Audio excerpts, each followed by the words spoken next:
Have you ever been in a trade and wondered, how far can this move today or this week? Or perhaps you've wondered, is my stop loss too tight? Well, today we're diving into the average true range, the ATR, one of the most powerful yet underrated indicators in trading.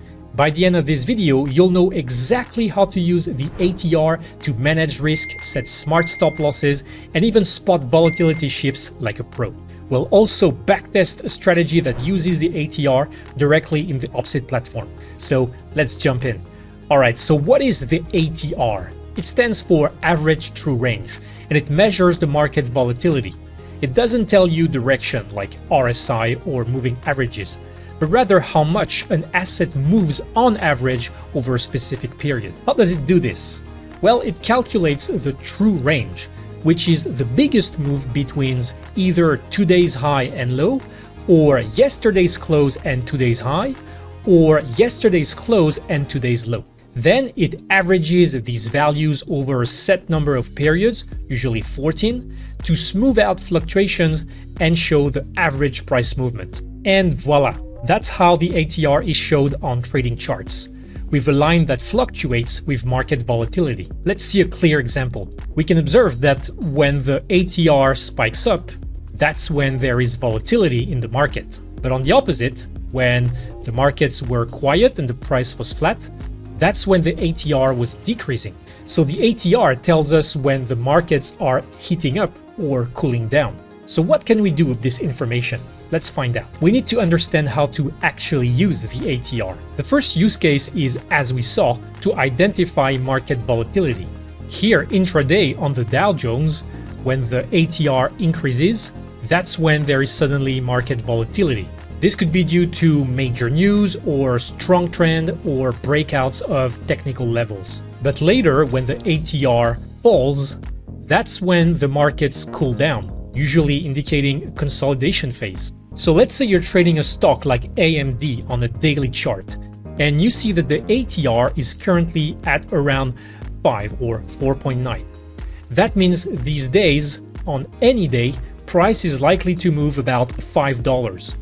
But if you see the ATR value go up to, let's say, 10, that means volatility has doubled, and that price is likely to now move about $10 per day. So the higher the ATR is, the bigger the price moves you should expect. Now, before we move on to the second use case of the ATR, I would like to know something.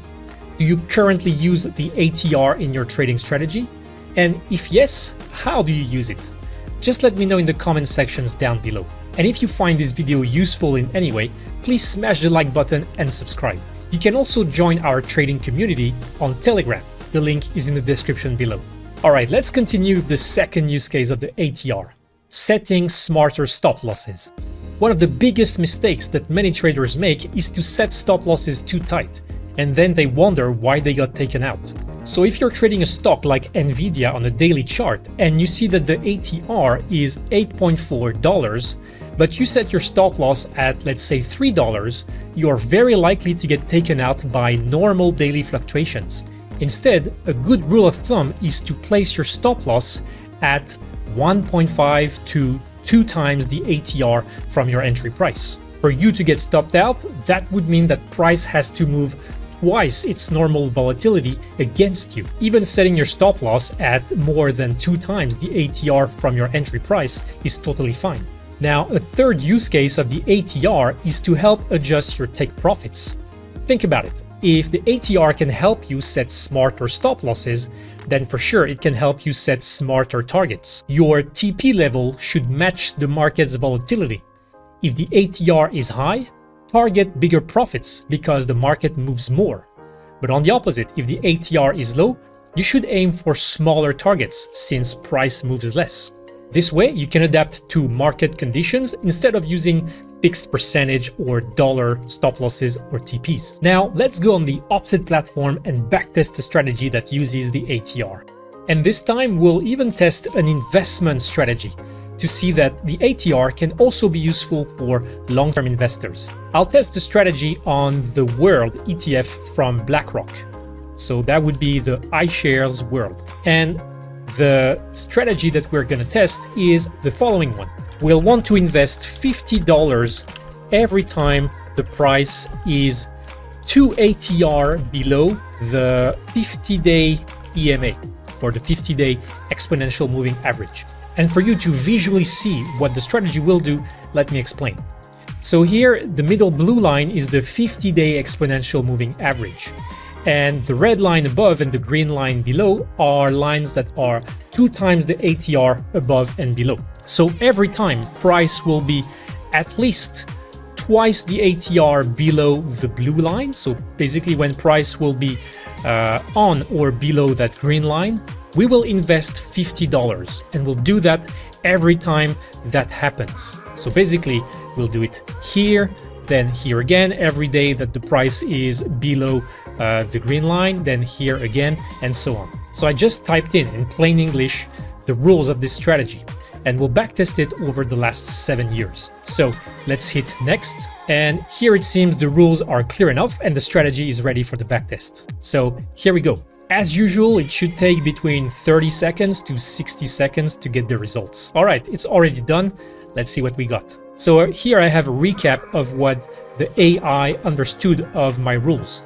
So it says, yeah, open a buy order if the price is twice the ATR below the 50 EMA. That's what we want. And there we go. We have the results. So we can see that over the course of 7 years, we invested $7,350.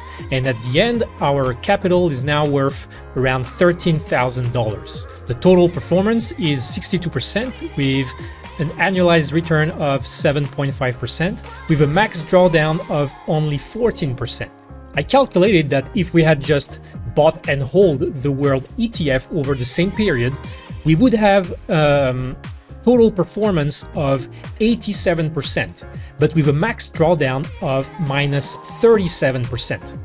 So here the strategy is actually pretty good because we're getting almost 3/4 of the performance, but with not even half of the max drawdown.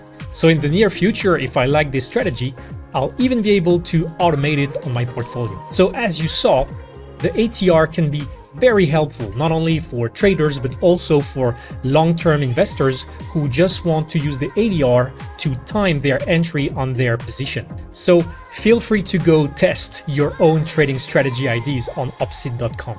I hope you enjoyed this video. Again, feel free to smash the like button and subscribe. That would be very helpful for the channel. As for me, I'll see you in the next video. Bye.